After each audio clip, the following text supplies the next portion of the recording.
bertemu kembali di Awareness Podcast, teman-teman. Kali ini kita kedatangan tamu Sabrina Lavehede, Hello. seorang psikoterapi Jungian. Yes, so I'm a practitioner in Jungian psychotherapy. Jadi bukan psikolog, Oke. tapi practitioner di Jungian psychotherapy. Oke. Sabrina, dalam kesempatan kali ini Yes. Awareness Podcast pengen ngulik, pengen tahu kalau bisa ngedalemin dikit apa itu sih Jungian psikologi ya. Yeah. Namanya seperti itu ya, Sabrina. Betul. Terus gimana itu bisa diaplikasikan, gimana perkembangannya di Indonesia, pengen kayak gitu deh. Kita Gitu pengen ya. berbagi cerita, pengen ngedapetin ilmu yang jujur belum terlalu banyak diketahui orang ya, Sabrina. Bener nggak sih? Boleh ngomong gitu nggak sih? Bisa. Oke. Pertanyaan pertama agar supaya teman-teman di Awareness Podcast bisa tahu dulu gitu ya. Apa sih itu psikologi Jungian, Sabrina? Yes, oke. Hi Margie, thank you for having me. Yep.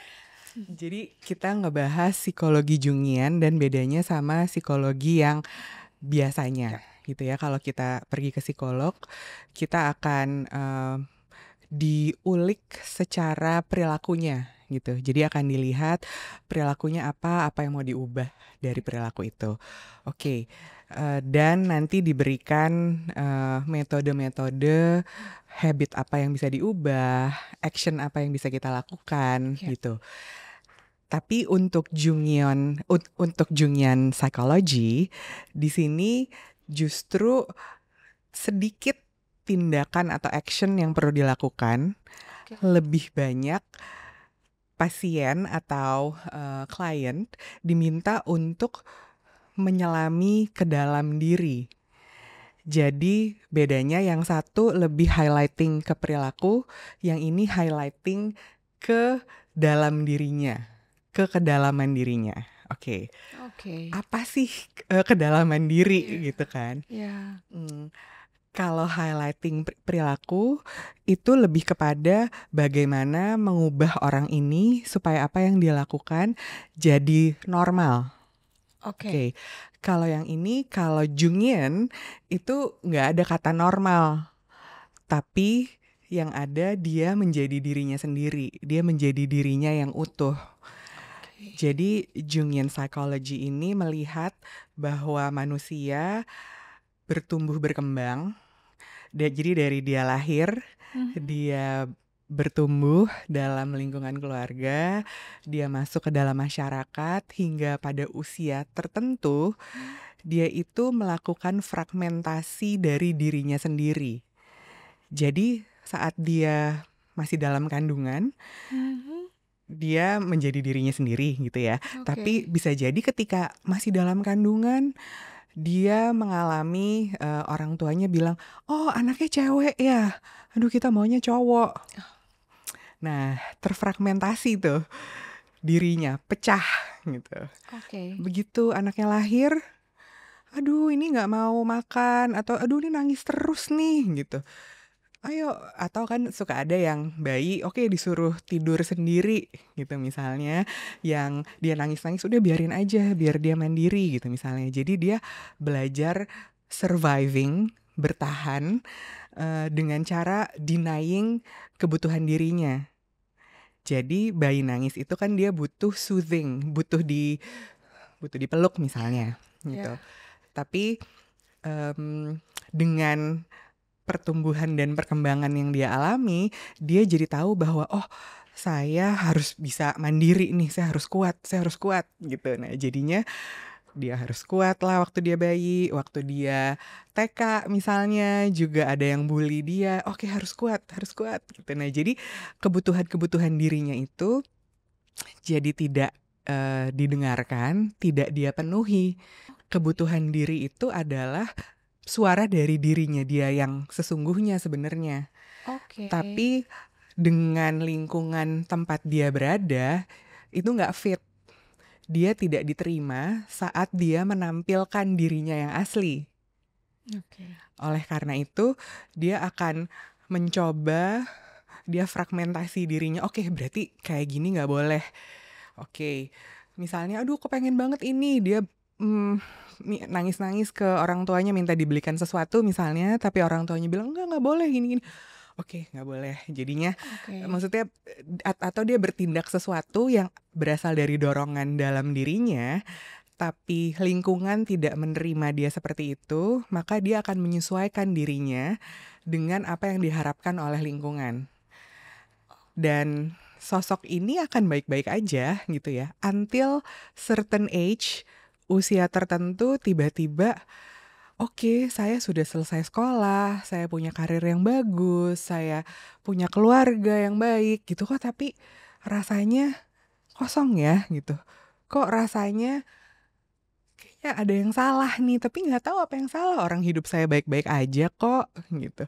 Tapi kok ada yang salah gitu. Jadi di saat itu titik di mana dia sudah tidak menjadi dirinya sendiri sebenarnya gitu. Dan perasaan kok rasanya kayak gini ya gitu, itu sebenarnya adalah panggilan atau calling dari dalam diri untuk dia kembali ke dirinya yang utuh itu gitu.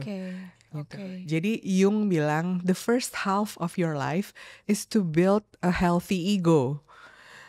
A healthy ego means ya dia bertumbuh berkembang menyesuaikan diri dengan lingkungannya supaya dia jadi ego sosok yang berdaya.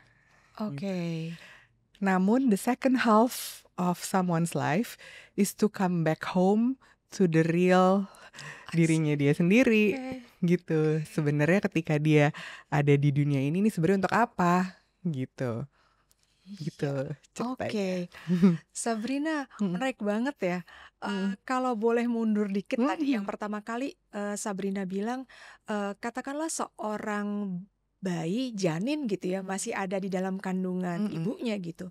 Pada saat orang tuanya USG dapat hasil, lalu ekspektasinya anaknya laki-laki katakanlah ya, tapi ternyata setelah USG hasilnya adalah anak perempuan gitu.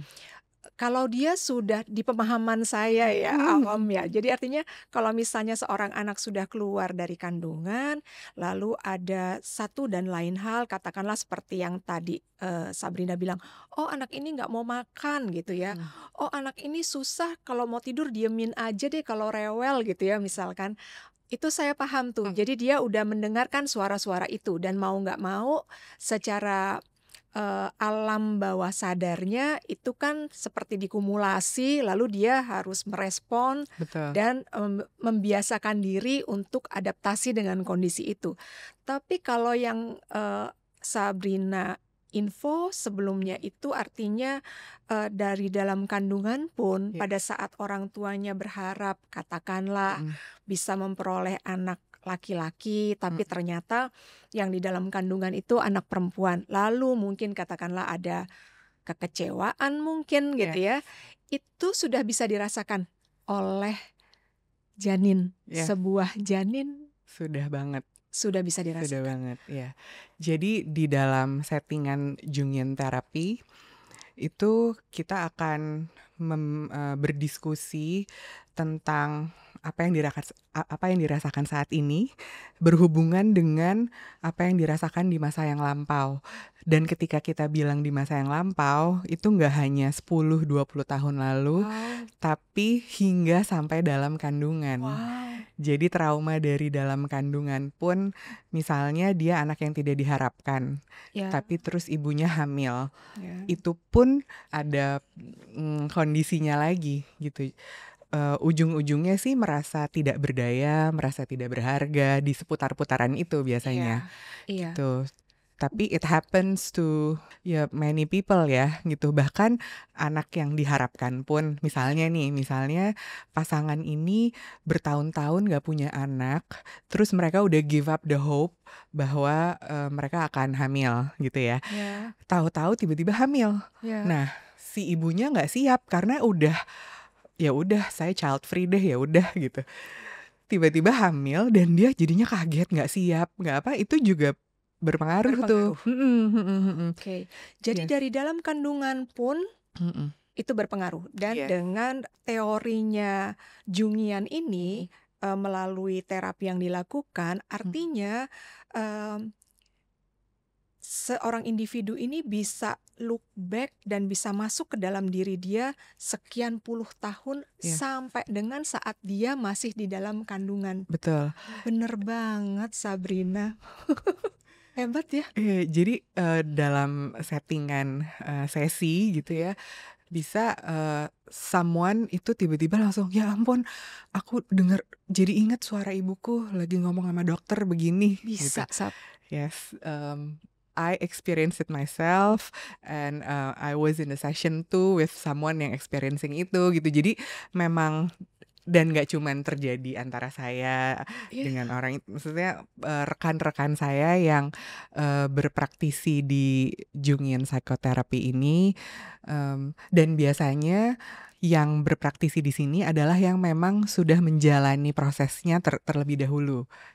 Jadi bedanya kan misalnya kalau kita ngambil sekolah psikologi terus ngambil psikolog gitu ya, itu kan nggak harus jadi pasien. Well, mungkin ada ya, mungkin saya nggak tahu apakah bisa jadi nanti ada nih berapa SKS mesti merasakan jadi pasien gitu ya. Tapi kalau Jungian Psychotherapy ini, orang-orang yang berpraktisi like me gitu, itu mereka semua sudah juga menjalani untuk dirinya sendiri juga gitu. Jadi kita bilangnya ini wounded healer. Jadi wounded healer. Jadi karena terapisnya pernah menjalani proses itu, maka akhirnya dia bisa menemani orang lain untuk berjalan di proses yang sama. Gitu. Dasarnya sih itu. Tapi lalu ada sekolahnya, maksudnya ada belajarnya secara teknisnya, ada teori-teorinya juga kan gitu, supaya lebih paham lagi tentang apa sih yang terjadi gitu. Karena memang kalau di Jungian ini manusia dilihat ada kesadaran sama ketidaksadaran, conscious and unconscious. Jadi conscious atau kesadaran itu ada persona, yaitu topeng yang kita pakai sehari-hari. Si topeng itu bisa bermacam-macam gitu, bisa nggak cuma satu.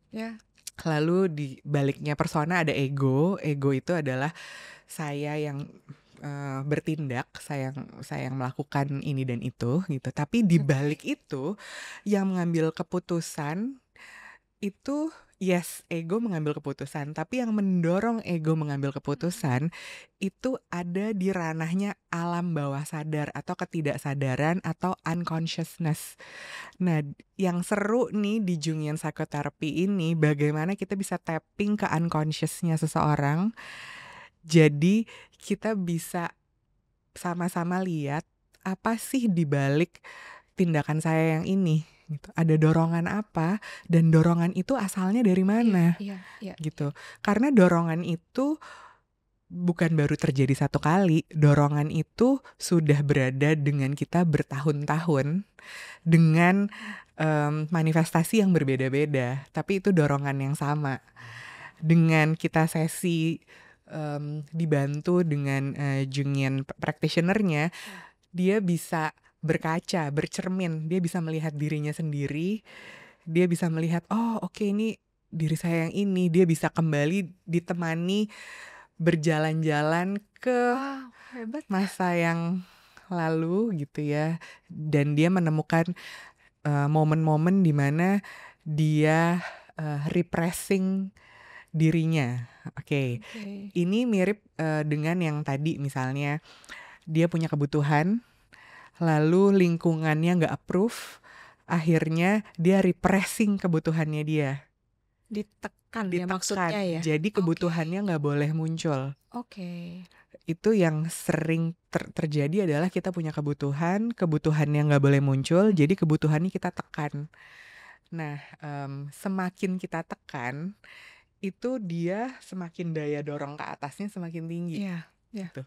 Ketika kita tekan sampai titik tertentu, akhirnya ini nggak kuat untuk neken. akhirnya dia membal Yeah. dan it's uncontrollable. Yeah. Jadi tiba-tiba loh saya baik-baik saja hidupnya, saya academically good, behaviorally good, I'm a good person, but then tiba-tiba kok kayak wah pecah gitu, kayak seperti pencuri di malam hari gitu. Kok tiba-tiba ada rasa tertentu, kok tiba-tiba ini jadi nggak relevant to me, life is ununderstandable to me gitu. Ternyata kalau digali lebih dalam, oh banyak sekali kebutuhan-kebutuhan saya yang nggak pernah saya dengerin karena I'm trying to fit myself to the society gitu, tuntutan-tuntutan dari tempat saya bertumbuh gitu, biasanya kayak gitu. Ya. Dan itu secara tidak sadar kan seorang anak bertumbuh, berkembang dalam satu keluarga. Ibaratnya individu ini pertama kali berinteraksi dengan katakanlah orang tuanya dan keluarganya.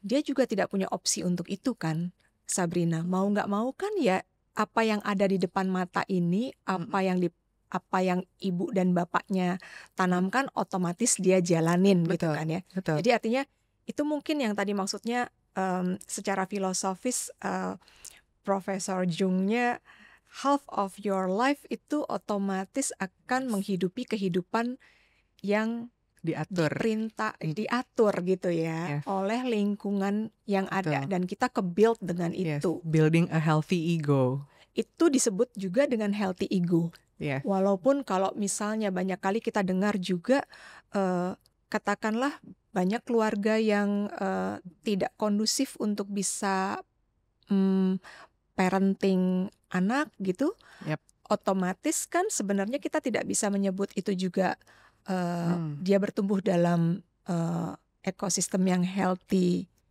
ego ya. Jadi kita dilengkapi dengan kemampuan untuk yang namanya ego defense mechanism. Jadi kita pinter banget nih, badan ini, fisik ini nih pinter banget, dimana saat kita ditekan di satu tempat, kita akan menyesuaikan diri gitu. Kita akan memasang perlindungan diri supaya kita bisa bertahan, so we can survive in this life. Jadi itu namanya ego defense mechanism. Banyak sekali orang bertumbuh dengan ego defense mechanism yang tebal sekali, dan tinggi banget gitu, sampai untuk ngedobrak, untuk tahu saya tuh siapa sih sebenarnya gitu, who am I, susah untuk menggali ke dalam karena temboknya udah tebal, udah tinggi. Nah itu mesti di sesi terapinya itu kita cari bagian mana ya yang bisa di poke gitu, bisa yuk turunin gitu. Timur, barat, selatan, utara. Kalau yang disebut dengan tadi udah tebal banget, udah tinggi banget, itu artinya dia menutupnya udah sedemikian tebal, menutup diri dari dia yang sebenarnya ya. Betul. Jadi biasanya dia bahkan nggak punya kemampuan untuk berdialog dengan dirinya sendiri. Jadi biasanya nanti bingung, aduh mau ngambil keputusan apa, saya tahu logically yang benar begini, tapi kok rasanya nggak enak ya gitu. Nah tapi biasanya kita akan memilih yang logically benar menurut kita, kan yang logically benar menurut kita itu kan sudah ya dari kita bertumbuh kan ya gitu, itu sudah tersetting. Tapi suara di sini jadi tidak kenal, bahkan tidak kedengeran gitu. Di settingan terapi itu kita diajak untuk coba yuk dengerin, coba kita kencengin sedikit suara yang di dalam, kita kecilin dikit suara yang di luar. Jadi kita berkenalan lagi sama suara-suara yang ada di sini. Nggak cuma satu suaranya bisa banyak banget gitu. Oh ini suara saya yang punya kebutuhan ini ada suara saya yang punya kebutuhan itu, suara saya yang punya kebutuhan apa lagi, yang selama ini bener-bener saya mute kalau bisa, kamu nggak perlu ada dalam hidup saya. Ya. Kenapa? Karena kalau suara kamu muncul, saya jadi nggak diterima sama lingkungan saya. Ya. Saya jadi aneh, saya jadi ini, saya jadi itu, gitu. Dan untuk bisa nganter sampai ke tahap puluhan tahun yang lalu itu benar-benar didampingi oleh praktisi Jungian psikolog ini ya. Jungian psikoterapi. Jungian psikoterapi Yes. ini ya. Dan memang mereka juga sudah menjalani itu untuk dirinya sendiri. Gitu. Jadi memang nah proses itu namanya individuation. Jadi kalau mau Google atau apa, individuation, the hero's journey. The hero's journey. Jadi ibaratnya ini seseorang dia mendapat calling. Dia mendapat calling untuk kembali ke dalam dirinya sendiri, gitu. Jadi calling itu bentuknya bisa macam-macam. Bisa tiba-tiba, bisa penyakit, tiba-tiba dia sakit, atau rumah tangga yang tiba-tiba kenapa-kenapa, gitu. Atau anak yang tadinya baik-baik aja terus tiba-tiba kenapa-kenapa, atau ini atau itu. Jadi yang tadinya baik-baik aja jadi nggak baik-baik aja, itu adalah calling. Biasanya kita calling itu ada di sekitar umur 20-an. Biasanya, tapi si calling yang umur 20-an suka gak kedengeran. Aku responding to my calling waktu umur 30-an. Itu kedengeran banget gitu. And I know I have to do something gitu. Maka aku masuk ke ranah ini gitu ya. Tapi lalu bisa juga tidak kedengeran juga umur 30-an. Baru nanti umur 40-an menjelang 50 itu ada calling lagi gitu. Dan biasanya kalau calling itu nggak kedengeran juga, ya udah in this lifetime, ya udah gitu. Maksudnya si callingnya biasanya 3 itu aja, 3 periode itu. Gitu. Jadi pada umumnya panggilan individuation itu tadi ada windownya pada umur 20-an, pada umur 30-an, dan pada umur 40-an. Betul. Kalau sampai umur 40-an, pada umumnya calling itu nggak manggil lagi ibaratnya. 40-an akhir gitu ya. Akhir, Karena jadi istilahnya udah capek aja gitu. Maksudnya energi ini kan untuk menjalani sesi terapi ini itu berdarah-darah secara ini ya, maksudnya bukan beneran berdarah-darah, tapi you have pasiennya ya, artinya ya. You have to face your own demon. You have to talk about things that you don't like, yang selama ini disembunyikan, selama ini dibilangnya kamu nggak boleh kayak gitu. Nah, diri saya yang nggak boleh kayak gitu itu mesti saya selamatkan. Saya ibaratnya sebuah rumah yang indah, sebuah rumah yang mewah. Saya udah membangun nih rumah mewah, tapi sebenarnya di basement saya punya dungeon atau punya penjara-penjara. Itu adalah diri, belahan-belahan jiwa saya atau diri saya, pecahan-pecahan my fragment self yang nggak boleh muncul karena tidak diterima di society saya gitu. Nah, dalam sesi terapi ini saya mesti turun tuh ke basement satu persatu, saya bukain, lalu saya selamatkan, maksudnya saya peluk, saya minta maaf, sorry ya gitu, I've been neglecting you all these times gitu, you are part of me, you're important, gini gitu. Jadi si bagian-bagian diri saya ini juga dia sebenarnya bukannya membuat masalah, dia tuh selalu punya 2 sisi gitu. Dia juga sisi misalnya dia membuat masalah, tapi sebenarnya dia that is my creativity. Kalau aku nggak selamatkan, aku nggak bisa sekreatif itu loh gitu. Jadi ini bagian diri saya yang waktu kecil dianggapnya bandel, tapi sebenarnya bermanfaat gitu. I need it buat besar, maksudnya to go on with my life gitu. Melangkah ke pertanyaan selanjutnya, Sabrina, kalau tadi kita udah tahu apa itu Jungian psikologi, lalu apa itu psikoterapi Jungian gitu ya, apa yang dilakukan.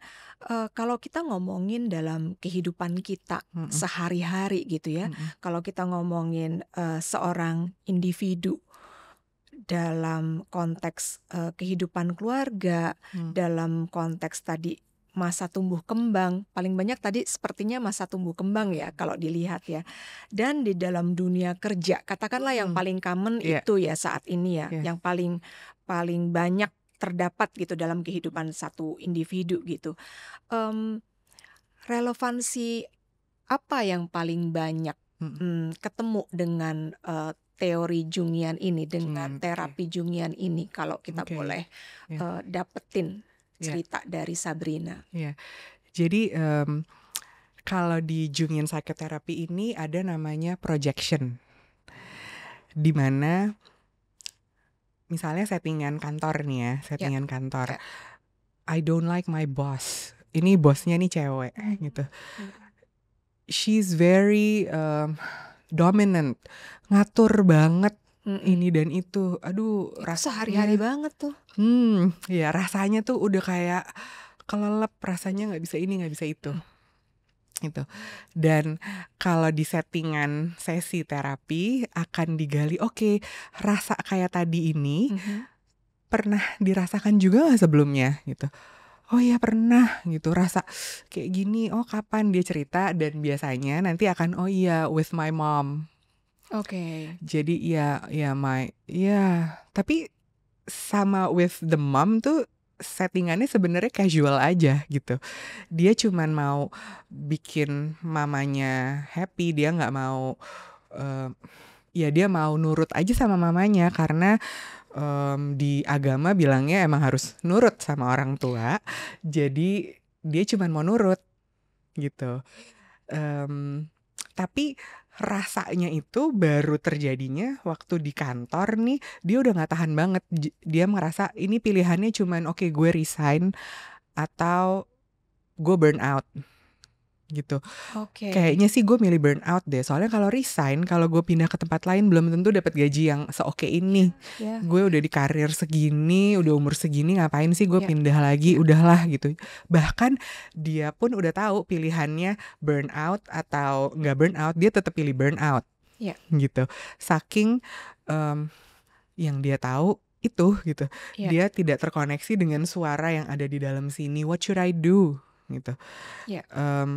Padahal dalam settingan seperti ini, mereka yang sudah terbiasa berdialog dengan dirinya sendiri, dia akan langsung masuk ke dalam dan dia akan bisa lihat bahwa oh, this boss was my mom. Jadi ini bukan tentang bosnya gitu. Bosnya nggak kenapa-kenapa gitu.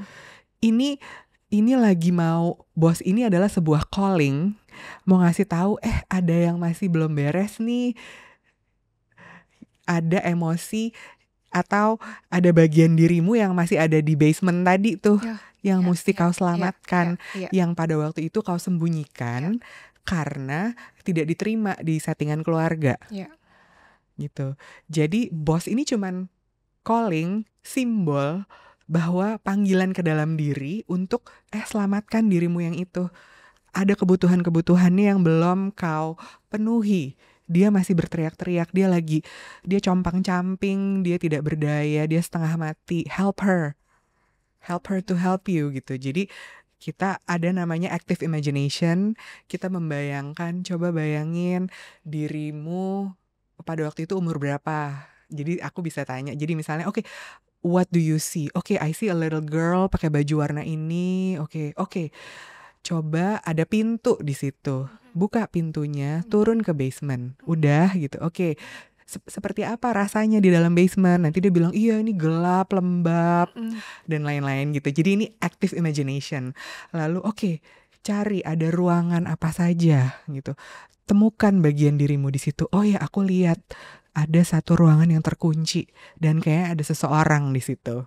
Baru coba pelan-pelan jalan, coba ketok pintunya, coba perkenalkan diri dulu. Jadi juga gak bisa langsung buka, dia takut nanti ini bagian diri kita yang ada di basement itu gitu. Jadi pelan-pelan dibujuk dulu, bilang hey, sorry, I'm so sorry, it took me a long time to realize that you're here.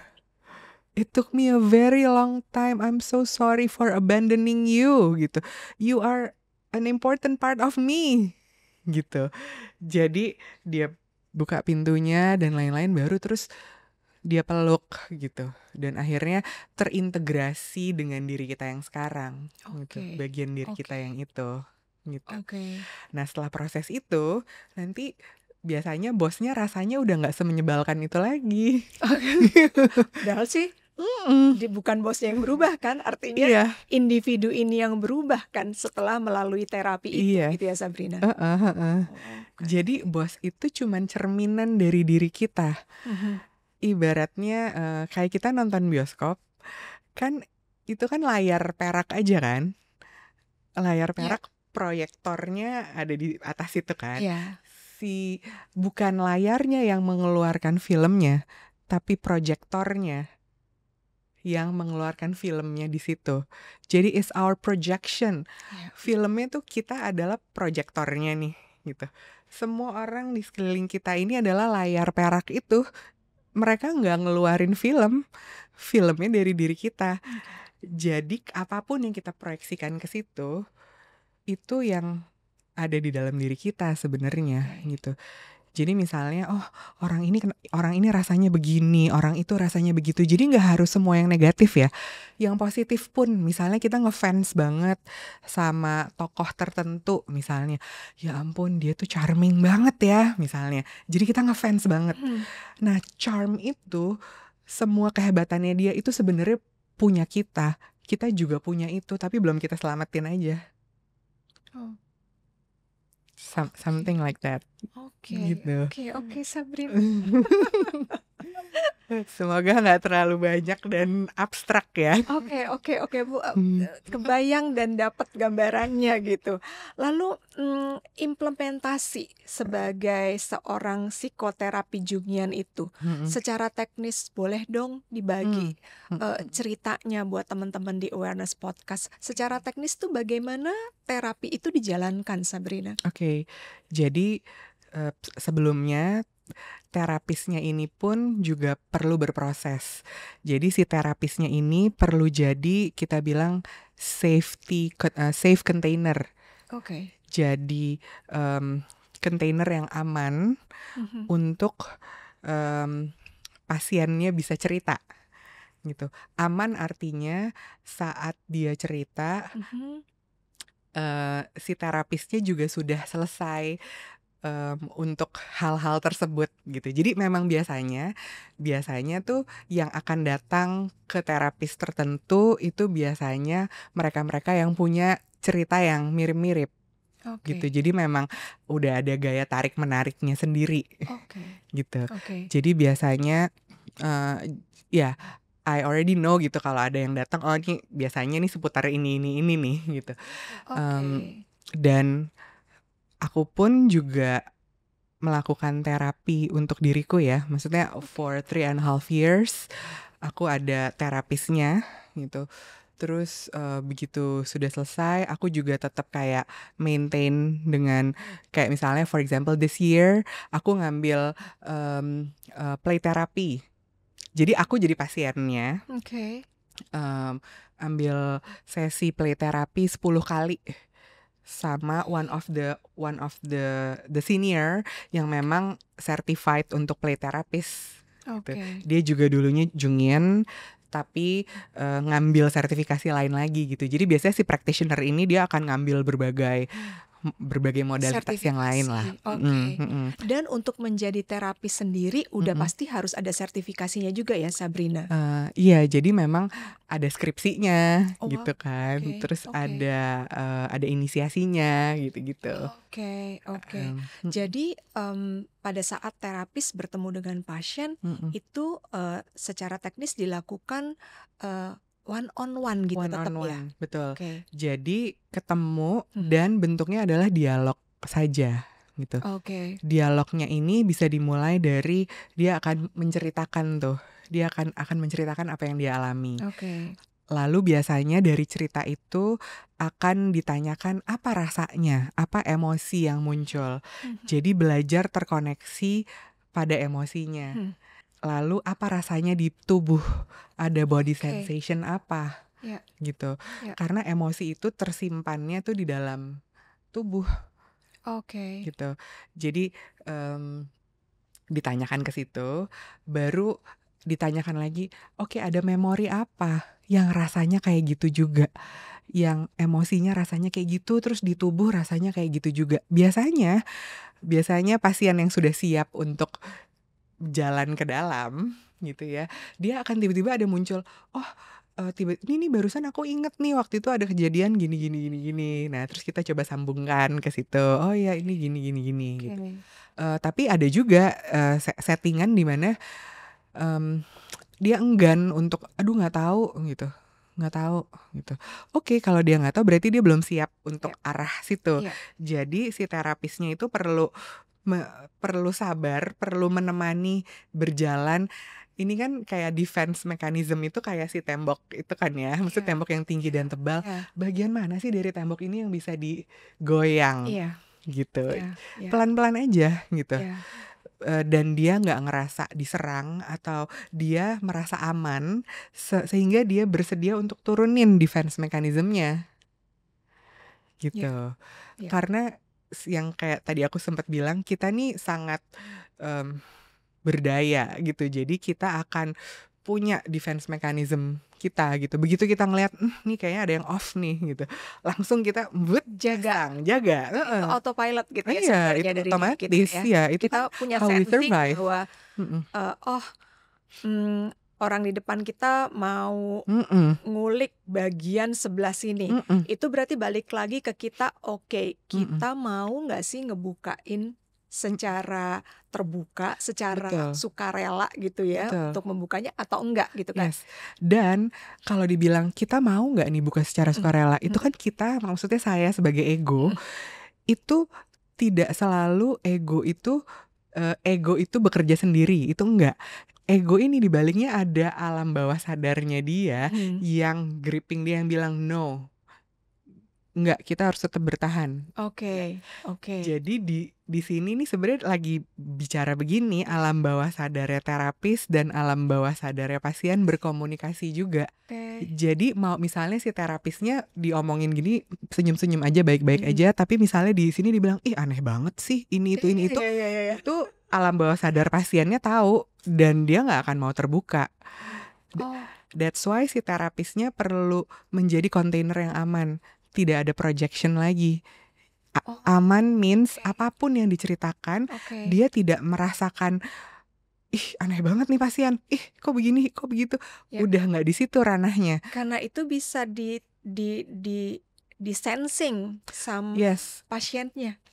Alam bawah sadar itu justru yang tidak mengenal ruang dan waktu gitu. Itu yang amat sangat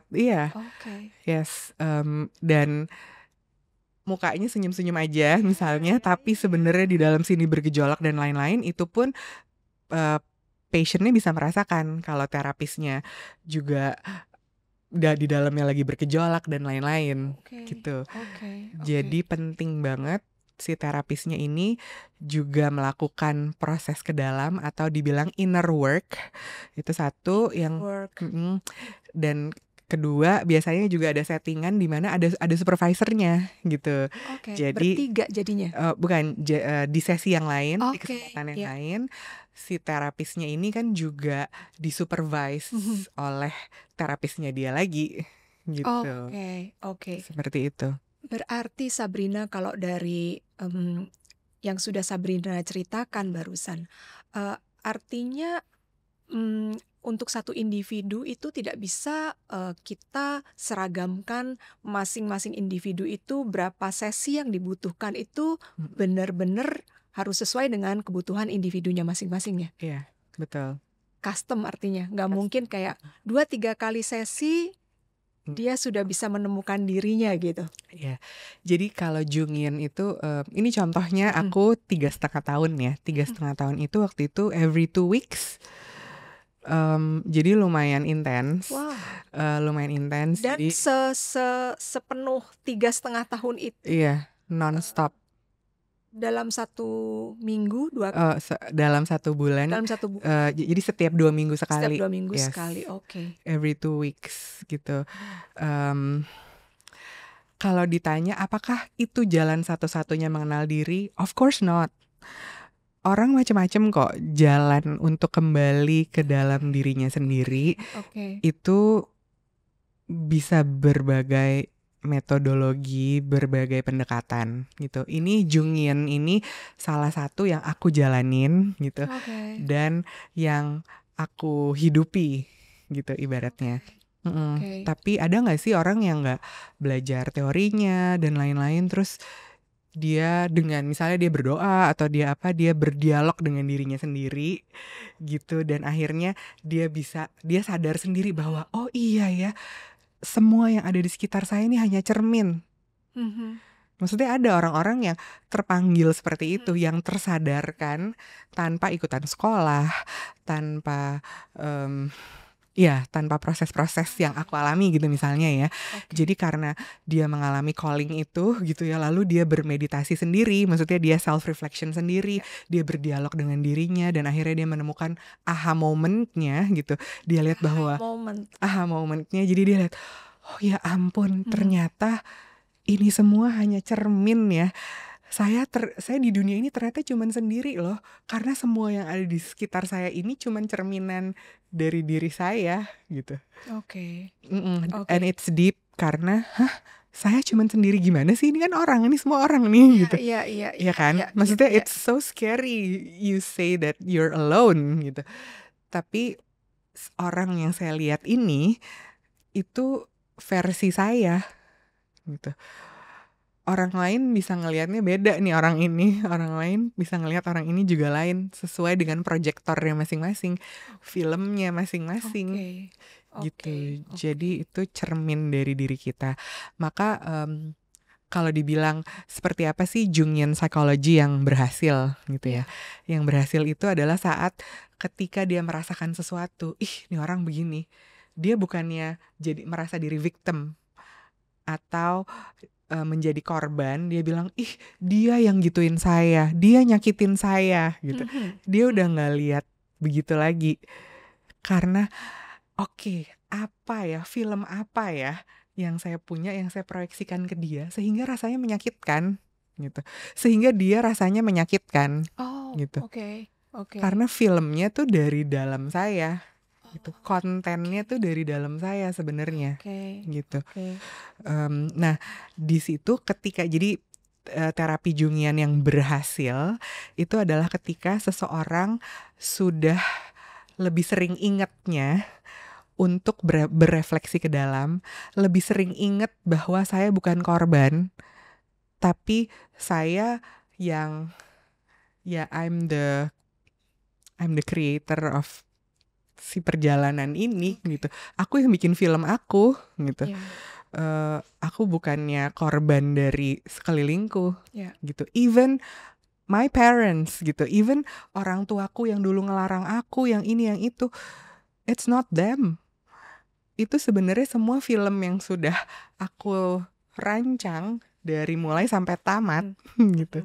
Film itu memang film itulah yang aku bawa saat aku masuk ke dunia ini gitu, masuk ke dalam kehidupan ini, aku bawanya film itu, temanya itu gitu. Contoh temanya abandonment misalnya. Jadi ya dia akan merasakan feeling abandon aja terus gitu. Lalu pertanyaannya, apakah dengan udah terapi Jungian dia udah gak mengalami abandonment lagi gitu kan? Jawabannya adalah kalau kita pilih film kita abandonment, maka sampai selesai temanya itu. Kayak novel deh, novelnya nih romance, ya udah romance aja kan, action ya action aja gitu kan. Nah ini juga temanya itu gitu. Tapi ketika dia sudah terapi, dia tidak melihat dirinya sebagai korban lagi, tapi dia melihatnya saya yang pilih tema ini gitu. Gitu. Paham. I have to do this gitu. Emang ini yang harus saya lewati. Dan itu dibutuhkan kesadaran penuh, dibutuhkan saya sih lihatnya kayak emosi yang sudah cukup matang untuk bisa tahu bahwa artinya kalau ada sesuatu yang terjadi di masa lalu, kita nggak bisa lagi menyalahkan yang ada di masa lalu, termaksud orang tua, termaksud orang-orang yang ada di masa lalu yang menyebabkan mungkin Yap. ada hal-hal yang tidak kita harapkan terjadi dalam perjalanan kehidupan ini. Artinya kalau dulu terjadi seperti ini, kita harus bisa justifikasi sendiri di dalam bahwa hal ini terjadi, oke, saat itu saya belum berdaya karena saya masih anak-anak. Saya terjadinya seperti ini. Mungkin saya bisa lebih berdaya pada saat katakanlah di umur 20-an. Katakanlah setelah 20 ke 30 saya lebih bisa memberikan justifikasi pada diri saya sendiri. Yes. Seperti itu nggak sih kurang lebih, Sabrina? Karena kan kalau saya lihatnya, kalau kita balik sampai di masa lalunya, kita memang tidak berdaya untuk itu. Kita nggak tahu kita dikasih makan apa, dikasih minum apa, diapain sama orang tua. Kan kita nggak tahu yang benar yang mana, yang salah yang mana. Tapi seiring perjalanan itu, kita tahu nilai apa, mana yang benar, mana yang enggak, melalui terapi itu. Betul. Dan dari awareness yang lebih luas lagi, kita juga melihat bahwa kita loh yang pilih orang tua ini. Jadi ketika kita pilih temanya, maka orang tua yang ini yang bisa deliver tema ini gitu. Jadi kalau temanya tadi misalnya abandonment, maka kita akan hadir di orang tua yang akan memupuk abandonment itu, karena memang kita sudah pilih tema yang itu gitu. Dan semua yang terjadi meskipun kita tidak berdaya, ya memang kita pilih untuk tidak berdaya, kan masih bayi kan gitu.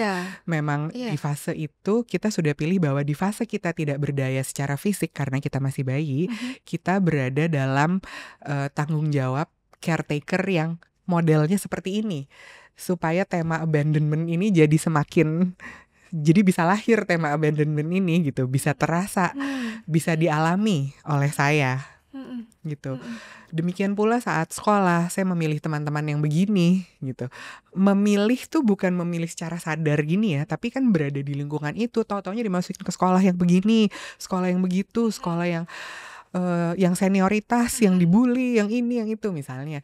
Atau nanti punya pacar-pacar nih gitu. Wah, pacar-pacarnya nih yang selalu polanya kok mirip-mirip ya gitu. Ceritanya kok mirip-mirip nih gitu. Kalau di flashback lagi. Itu sering ya kejadiannya. Pasangan yang kalau misalnya pasangan kepribadiannya A gitu ya.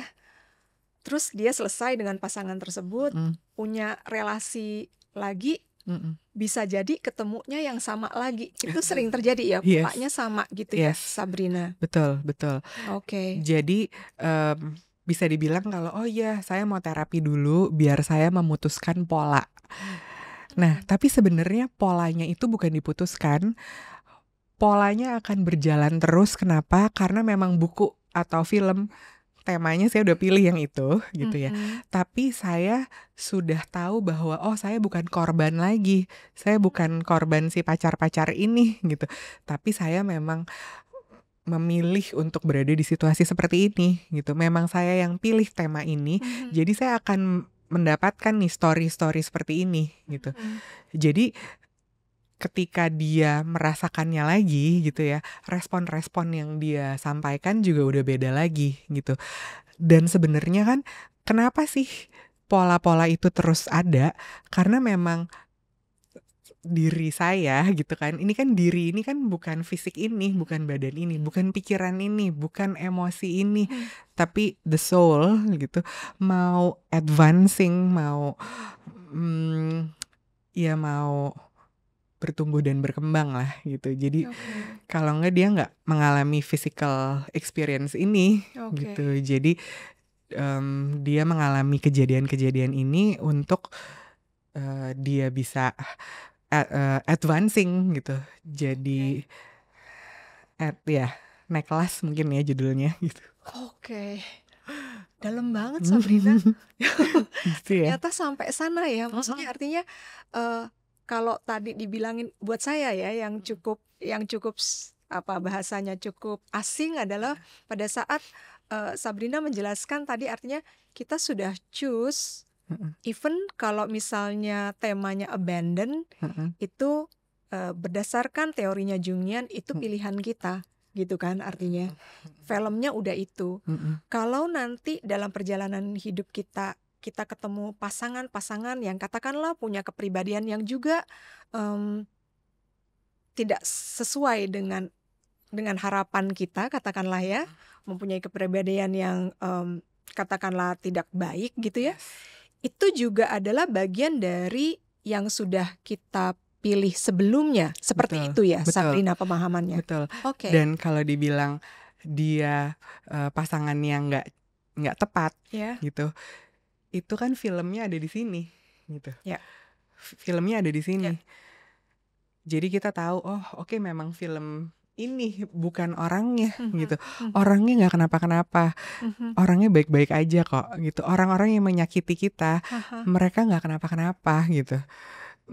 Jadi lebih, kalau boleh nih ya, jadi lebih bener-bener nguasain diri kita sendiri untuk segala sesuatu yang terjadi. Yang biasanya kita lebih gampang nyalahin orang, lebih gampang nyalahin keadaan. Kita itu lebih kepada ngelihat diri sendiri, oh ini terjadi memang karena saya seperti saya pilih ini gitu, saya pilih untuk mengalami ini. Jadi they're not doing it to me, they're doing it for me. Jadi mereka hadir di sini supaya saya bisa merasakan emosi-emosi ini, gitu.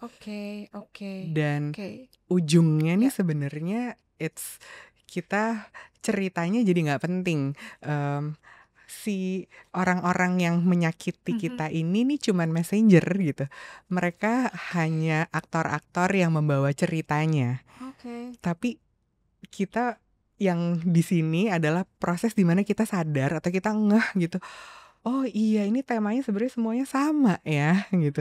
Ini mau memperkenalkan emosi itu ke saya, gitu. Mau memang film atau buku yang saya pilih kan memang temanya itu, gitu. Jadi that's my purpose here, to experience emosi itu. Mereka orang-orang ini hanya messenger gitu, hanya mereka nggak kenapa-kenapa.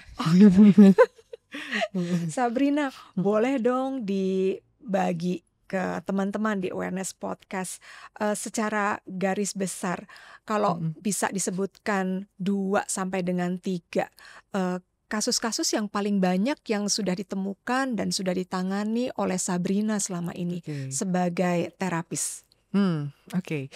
Jadi yang sering kan yang si Pola itu ya, gitu. Dia merasa gini, ini biasanya kombinasi dari semuanya. Jadi pertama datang dengan saya ngerasanya nggak cocok sama bos gitu misalnya.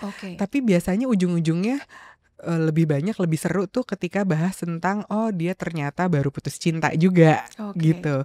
Jadi biasanya nggak cuma satu nih gitu. Biasanya ada berbagai gitu. Si callingnya itu nggak cuma di satu area kehidupan, tapi bisa 360 derajat gitu mungkin, atau maksudnya bisa lumayan di mana-mana gitu. Jadi kayaknya di mana-mana nih, kayak kenapa, apa nih gitu.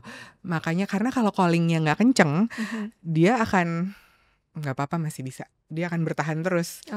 Gitu. Berarti katakanlah salah satu dari yang paling banyak ditemukan oleh Sabrina selama ini adalah masalah di tempat kerja. Seorang individu gitu ya. Biasanya dengan itu. Dengan atasannya. Padahal klasik banget ya itu ya. Klasik banget. Karirnya nggak cocok sama atasan. Klasik banget. Tapi terus setelah digali-gali, biasanya di pertemuan kedua tuh udah pembahasannya udah bukan ngomong atasan. Udah ngomongin, oh iya dulu ya putus cinta saya yang berapa bulan lalu misalnya. Itu faktor pendukung. Jadi bisa jadi itu sebenarnya gini, faktor yang justru yang alasan dia pertama kali datang itu justru sebenarnya yang paling ringan sebenarnya gitu. Karena yang dia ya udah deh kayaknya, jadi dia tidak ragu-ragu untuk sharing ke orang lain kan, gitu. Tapi saat dia udah percaya nih sama terapisnya akan semakin dalam tuh. Jadi pertemuan kedua dia biasanya bisa tuh, iya saya baru patah hati gitu. Baru mulai hati ini, ngomongin hati ini gitu kan. Udah terus ngomongin apa lagi, nah baru setelah itu ngomongin inner child. Jadi diri kita di masa yang lalu, versi kecil diri kita yang tadi kalau aku cerita yang ada di dungeon tadi tuh di basement tadi, dia peluk, dia selamatkan inner child-nya gitu. Itu terus ya biasanya ke situ tuh gitu. Maksudnya dan paling banyak berarti kalau yang selama ini Sabrina tangani kehidupan di dunia kerja gitu ya. Biasanya awalnya itu dulu gitu. Oke, interrelationship dengan atasan atau karirnya, atau kok kayaknya rasanya stuck, rasanya kok ini aku nggak kemana-mana, aku bingung, aku mau ini mau itu. Juga ya Sabrina yang di dunia kerja yang berelasi dengan terapi Jungian ini ya artinya ya. Karena selama ini jujur saya berpikirnya paling banyak orang kerja ya ke psikolog atau ke psikiater gitu ya. Ternyata banyak juga yang ke terapi Jungian seperti ini ya. Betul. Tapi kalau dibilang memang ini kayak mungkin jodoh-jodohan ya bilangnya ya. Karena ada untuk menjalani terapi Jungian ini dia mesti egonya mesti sehat. Mesti dalam keadaan sehat gitu ya. Untuk menjalani terapi. Iya, jadi misalnya gini, kalau dia bener-bener karena ini kan akan berhadapan dengan demon-nya kan gitu. Akan berhadapan dengan sisi gelap dirinya. Itu kalau dia lagi nggak kuat dan sehat secara egonya, dia bisa spiraling gitu, bisa makin stres gitu nantinya gitu. Jadi itu biasanya pakai modalitas yang lain dulu gitu kan. Misalnya sekarang kan ada misalnya kayak access bar atau apa. Jadi maksudnya pakai metode yang pendekatan yang dia memperkuat egonya dulu gitu, memperkuat dirinya bahwa oke, saya berdaya, saya ini, saya itu gitu. Terus ketika dia udah siap buat nyelam, itu baru gitu. Tapi kalau ditanya siapa sih yang siap, siapa yang enggak, if you ask me, itu jodoh-jodohan tadi gitu. Jodoh-jodohan dalam arti ketika terapisnya siap, maka akan ada yang siap juga gitu. Ketika pasiennya siap, maka ada terapis yang siap buat dia juga gitu. Jadi jodoh-jodohan. Bener-bener jodoh. Karena kalau artinya kan tadi saya lihatnya secara umum kalau Sabrina sempat jelaskan barusan dibutuhkan emosi yang sehat. Butuhkan ego yang sehat pada saat dia benar-benar mau bertemu dengan terapi gitu kan ya. Bertemu dengan terapisnya. Jungian metodologinya ya. Tapi kan orang tuh kan ngerasa perlu ketemu terapi justru pada saat lagi broken gitu ya. Betul. Di pandangan saya ya. Ngerti. Jadi biasanya nih yang datang mereka baik-baik aja gitu. Maksudnya mereka tuh kayak gini nih baik-baik aja gitu. Tapi di ruang yang dalam gitu ya, mereka tahu mereka kesepian, mereka tahu mereka bertanya-tanya, mereka ngerasa nggak fit in, nggak ini nggak itu.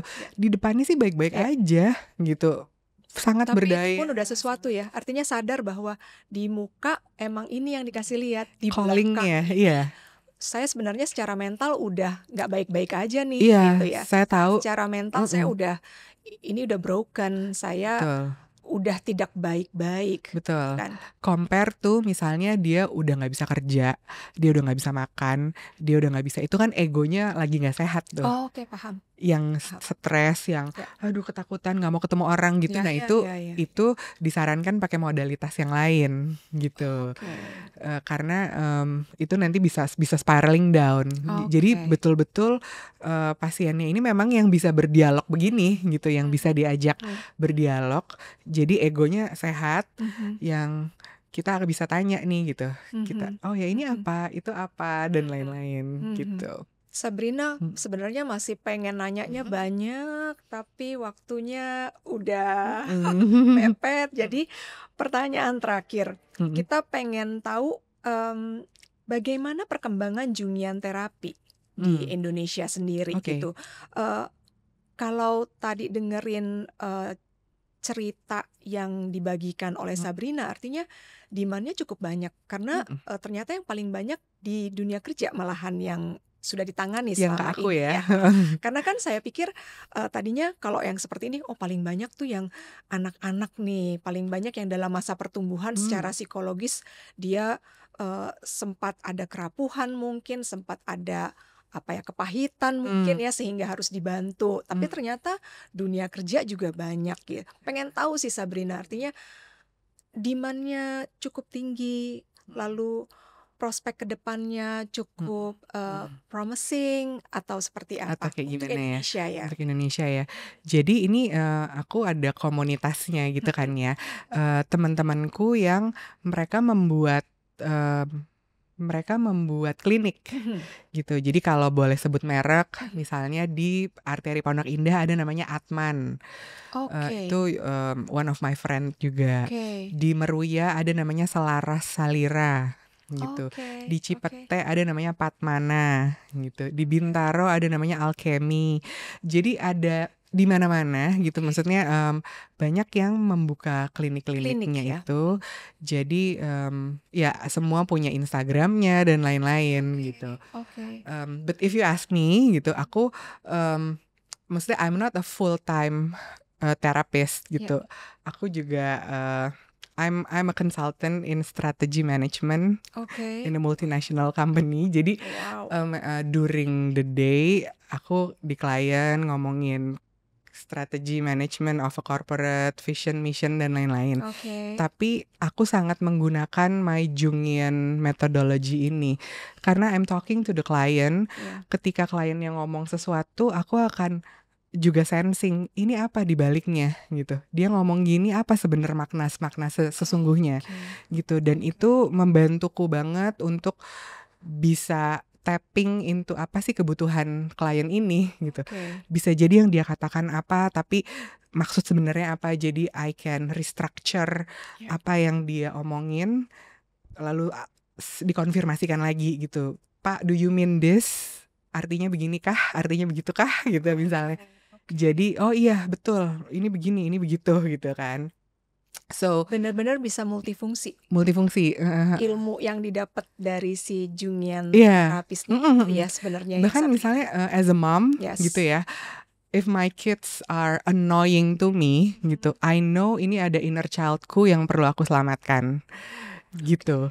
Jadi ini kan anak-anak ya, anakku umur 10 dan umur 8.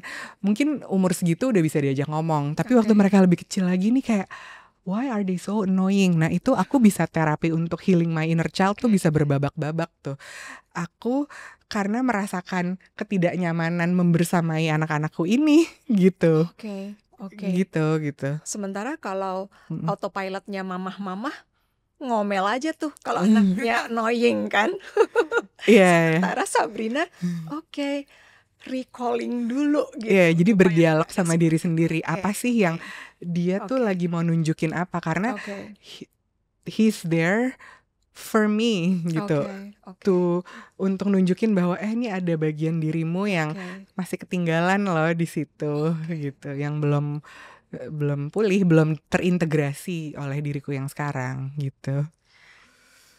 Terima kasih banyak Sabrina. Sama-sama. Maaf terpotong dengan keterbatasan waktu. Mungkin lain kali kita bisa berbagi cerita lagi mengenai Jungian terapis ini ya, khususnya konsep Jungian ini luas banget sih sebenarnya kalau dibicarakan dalam 1 jam. Saya benar-benar baru tahu ternyata ada kayak bagian dari kita itu dari awal kehidupan itu sudah memilih kita role-nya apa. Itu benar-benar baru banget sih gitu saya dapatkan. Jadi emang si Jungian ini bisa jadi pintu masuk untuk kesadaran yang lebih luas lagi sebenarnya gitu. Jadi maksudnya yang barusan kita bahas nih Jungian sebagai pintu masuk, tapi tadi udah agak icip-icip ke greater awareness gitu.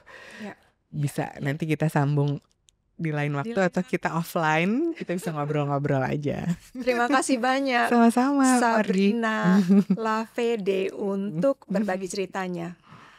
Teman-teman, sampai bertemu kembali.